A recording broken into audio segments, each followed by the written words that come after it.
উপদেষ্টা পরিষদে পাশ হয়েছে 2025-26 অর্থ বছরের বাজেট। আকার 7,90,000 কোটি টাকা। ব্রিফিংয়ে এই অর্থ উপদেষ্টা জানিয়েছেন, প্রস্তাবিত বাজেট থেকে 10,000 কোটি টাকা বেড়েছে সামাজিক নিরাপত্তা খাতের বরাদ্দ। বাতিল করা হয়েছে কালো বা অপ্রদর্শিত অর্থ সাদা করার সুযোগ।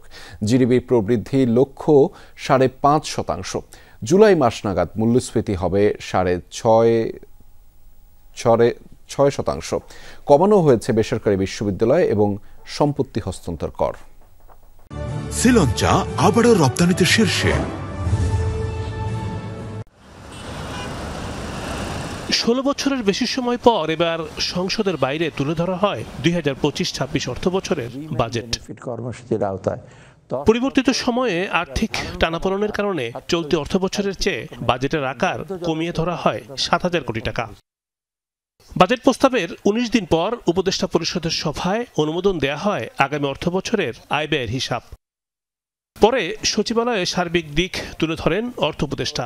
সঙ্গে ছিলেন অর্থ সচিব, পরিকল্পনা সচিব এবং এনবিআর চেয়ারম্যান। প্রস্তাবিত বাজেটের পরিবর্তনে নানা দিক তুলে ধরেন উপদেষ্টা। বলেন, বাড়ানো হয়েছে সামাজিক নিরাপত্তা বেষ্টনীর বরাদ্দ। সামাজিক নিরাপত্তা 81,297 কোটি টাকা ছিল, এটাকে 91,297 টাকা করেছি। 10,000 কোটি টাকা আমরা বৃদ্ধি করেছি। সমালোচনার মুখে বাদ দেওয়া হয়েছে আবাসন খাতে অপ্রদর্শিত অর্থ সাদা করার সুযোগ। তবে আগের নিয়মে বাড়তি জরিমানা দিয়ে অপ্রদর্শিত অর্থ সাদা করা যাবে।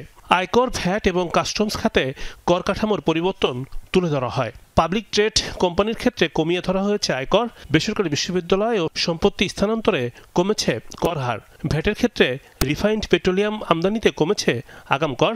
এছাড়া বিউটি পার্লার স্থাপনে স্থান ও ভাড়ার উপর এবং বল পয়েন্ট আমদানি পর্যায়ে ভ্যাট অব্যাহতি দেওয়া হয়েছে।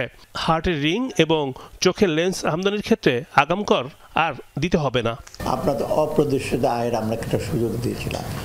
সব টাকাই কিন্তু কালো টাকা না, এটা একদম কমপ্লিটলি এটা আমরা প্রত্যাহার করে নিয়েছি।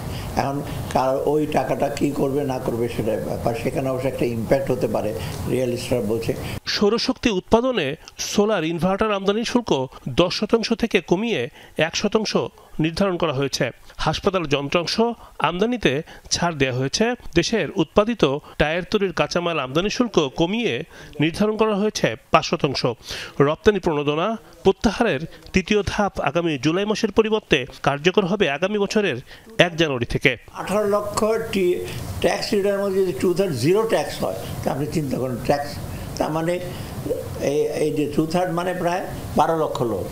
12 লক্ষ লোকে 3.5 লক্ষ টাকার উপরে ইনকাম নাই। আপনার বিশ্বাস করেন? অধ্যাদেশ জারির মধ্য দিয়ে কার্যকর হবে নতুন বাজেট। সোলার ইনভার্টার এটার উপর 10% ডিউটি ছিল, এটা আমরা কমিয়ে 1% করে প্রস্তাব করেছি। রিমন রহমান, যমুনা নিউজ, ঢাকা।